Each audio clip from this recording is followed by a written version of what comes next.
Okay, so just a quick one to finish is we're going to show you how to shell. So this is right now is a solid, which is kind of useless to us because we're going to have a hollow fuselage to put all our gizmos in.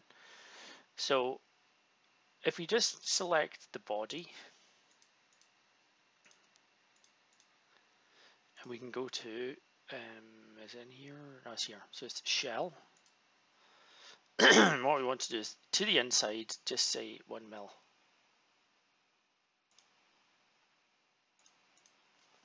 And has that worked?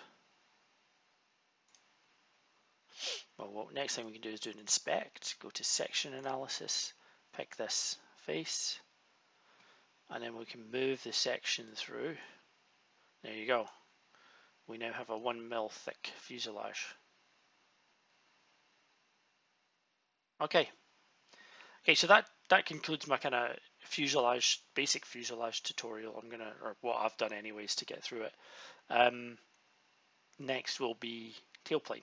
Okay, thanks for watching, listening. If you've managed to get this far, take care, stay safe.